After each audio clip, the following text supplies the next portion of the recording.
Okay, so today we're taking you to Colossal Cave Mountain Park. Yay! Yeah, we're gonna go in and see what the caves look like, and we're leaving the RV park right now. Here we go.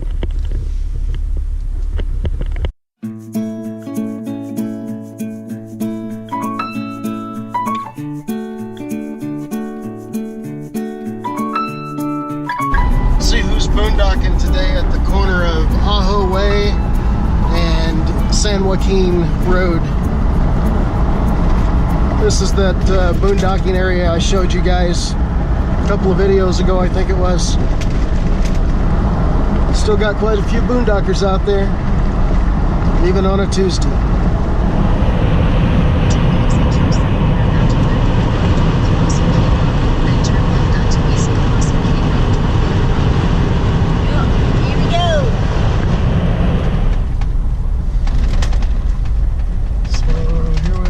Colossal Cave Mountain Park.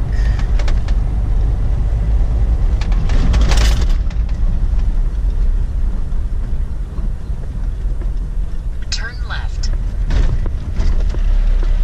We are open. No entrance fees. Please drive in. Come and enjoy. No entrance fees. Wow. We won't stop. Rides, hay rides, petting zoo, bumper ponies, birthday parties, riding lessons, horse camps. All here in the park, $5 to $8. Okay.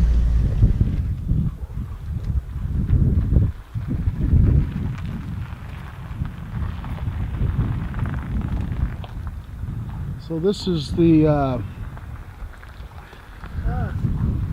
the parking lot in at Colossal Cave Mountain Park, and here we go.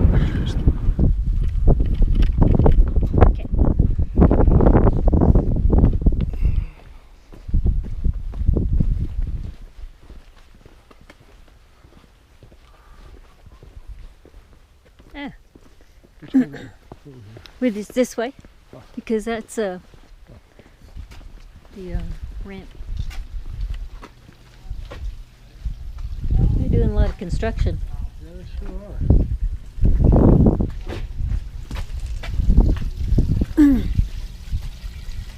Oh, cool. I don't see any sparky stuff. Nope.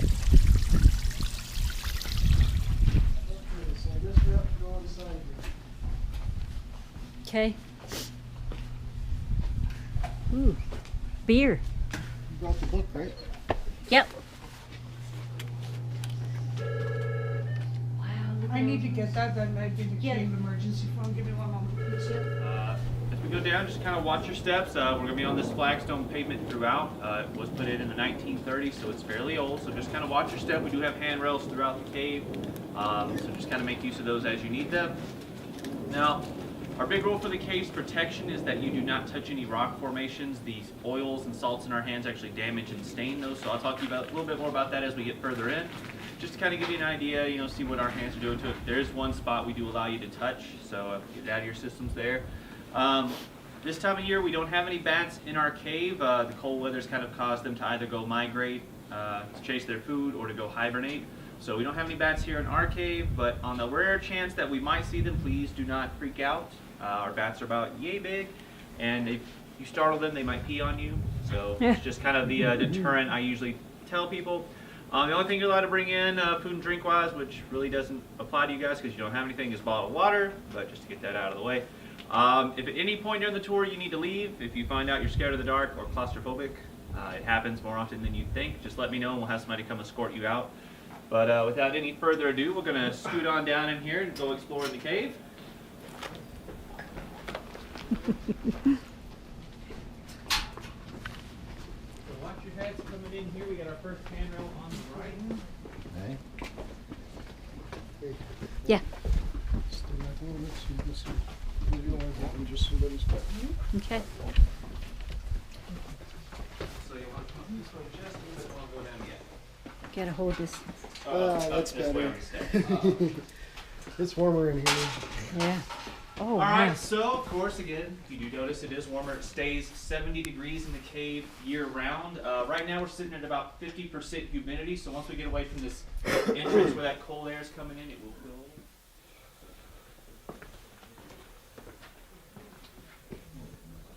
Look at that. Goes way down there.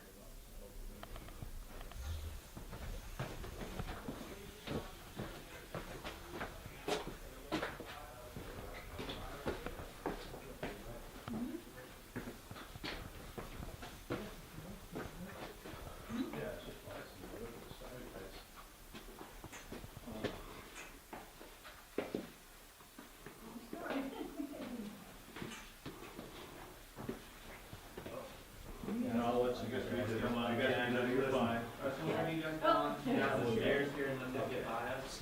Thank you.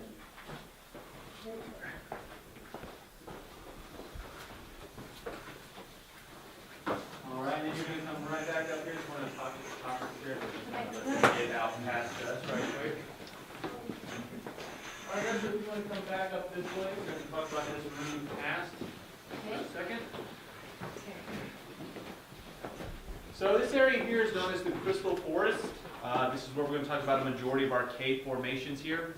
Now we have here a dry, dormant limestone cave. Dormant meaning we do not have any water in here. This cave has been inactive for about 12,000 years. It's at the tail end of the last ice age, so that when this climate changed into a desert, this cave did dry out. Now, when water came in here, when this cave is active, it's bringing in a mineral known as calcite. So this mineral drips in, off gases that calcite and starts growing our formations here. Yes. Whoops. Yep. Sorry. So it starts growing down these are stalactites. When that water gets to the point, it drips to the floor and grows stalagmites like we have here. Occasionally they'll grow into one another and form a column like we have here on either side of the walkway. Now this kind of melted candle wax formation you see all around us here, this is known as flowstone.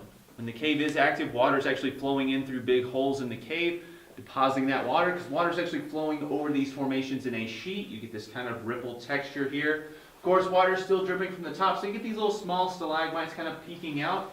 But just kind of an idea, as you can see right here, we've got these kind of weird shaped stalagmites. It's because water was pouring in from this very top, landing on top of this formation and building up that flowstone. That's the oil in our hands damaging this rock. So as we go through, you're going to see a lot more spots that look like this, but try not to touch them. Another reason why we do not touch is you will see some of these rocks kind of still sparkling as we go through. There are other small crystals right here. Point that out as well.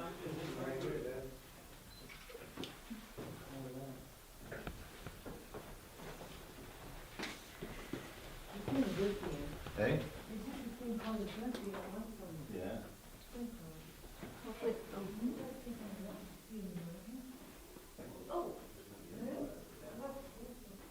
Really pretty.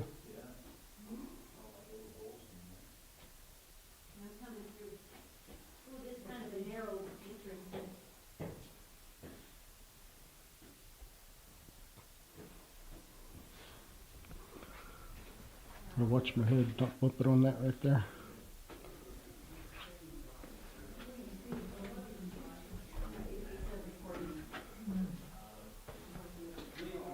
Wow. Just a little narrow entrance here. Low bridge. Gotta break my head. So there's parts of the cave that are close enough to the stuff at the mountain that trickles in. Show you where we just came from. So there's the stairs and I bumped my head right there. Formation here. So starting with the biggest, we have the witch. So you have her nose here. That's where her eye socket is. She has a wart on her cheek, hair down the back, and in her open mouth she's got one tooth. Oh. Now the reason she's important is her nose points straight to the entrance of the cave. So if you found your way back to this part of the cave and you had been lost, you could know, hey, I need to go that way and I'll find my way out. Now that's kind of a blunt way of putting it, considering we are what's known as a labyrinthian cave, meaning labyrinth. So all our passageways kind of crisscross over one another, go separate places, end up in the same spot. There's 7 different pathways into this room, 2 of which are not via pathway. This bar behind me actually is part of the old pathway that was in the 50s. This actually goes down about 400 yards the opposite direction, and we'll cut through about halfway through our tour.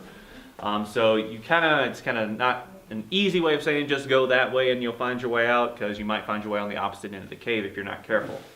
Now here in the front we've got our cat. You can see the shadow on the witch right there. You can see the ears. Let's see if I can widen that beam out. So there you go. You can see the kind of the cat shadow right there. We've got our castle formation here. You get the spires and the towers, and over here we've got Mr. Magoo drinking coffee. So he has bald head, his big nose, chin, and there's his coffee cup. Wait, do that again. So bald head, big nose, there's his pointy chin, and there's the coffee cup.